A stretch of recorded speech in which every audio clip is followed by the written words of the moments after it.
What happens when one of comedy's most celebrated legends walks into a late-night studio expecting a friendly chatter only to be ambushed instead?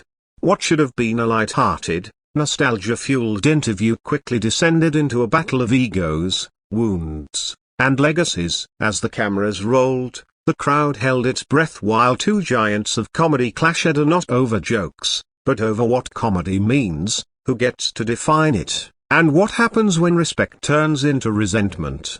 But before we get into this unforgettable showdown, make sure you subscribe and drop a comment below. Which late-night host do you think handles controversy best?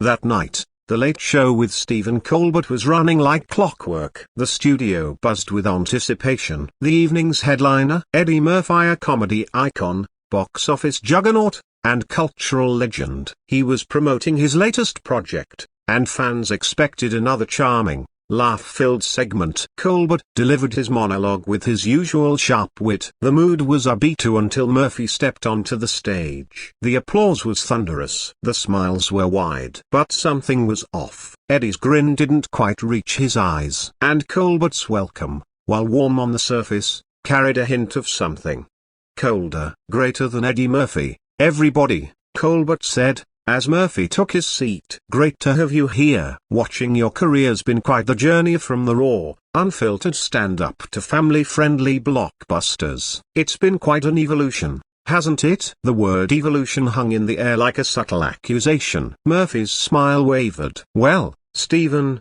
I think every artist grows. I've always aimed to connect, whether that's with something edgy or something for the whole family. Greater than sure, Colbert replied. But some would say that growth is just another word for playing it safe. When's the last time you took a real risk? The laughter died. The air changed. What should have been playful suddenly turned combative. I take risks all the time, Murphy said, his voice firm but calm. They're just different from the ones I took at 25. That's called maturity. Greater than maturity, Colbert echoed, smirking. Is that what we're calling it? Because from where I sit, it looks more like you've been running from the thing that made you famous. Greater than you want to talk commercial? Murphy snapped. Let's talk about this show. Same format, same desk. You're basically doing a smug version of Johnny Carson, except Carson was charming. Gasps rippled through the audience. Colbert's smile vanished. Greater than at least I'm not making the same movie 15 times. Colbert replied, my work doesn't pander. Your show doesn't make people laugh, it makes them feel superior. Murphy fired back. That's not comedy. That's condescension. Greater than you're afraid to admit it, Colbert said, voice cold. Comedy moved on without you. Audiences want something more socially conscious now. Murphy stood. The tension was nuclear. Socially conscious?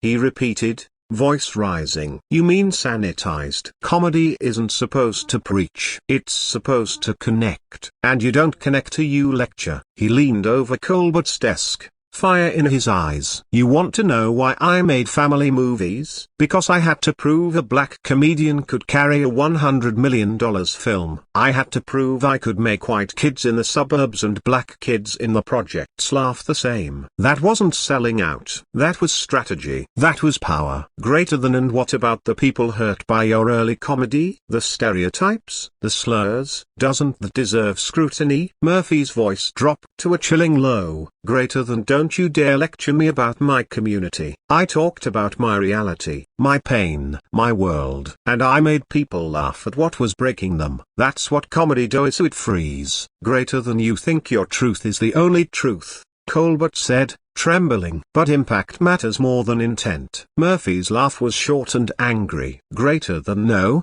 Stephen. That's how you kill comedy. When comedians fear the most sensitive person in the room more than they fear being irrelevant. Greater than. Walk away, Eddie. That's what you've been doing for years. Murphy stopped in his tracks. Greater than. No, Stephen. I haven't been walking away. I've been walking towards something, building something, creating something that will outlast both of us. He turned back once, his voice softer, but unshaken. Greater than. You'll spend your career trying to tear people down to make yourself feel smarter. I spent mine helping people laugh through pain. That's the difference between us. And with that, Eddie Murphy walked off stage. Colbert sat alone behind his desk, stunned. The audience didn't know whether to clap, gasp, or sit in paralyzed silence. The cameras kept rolling. Then cut to commercial.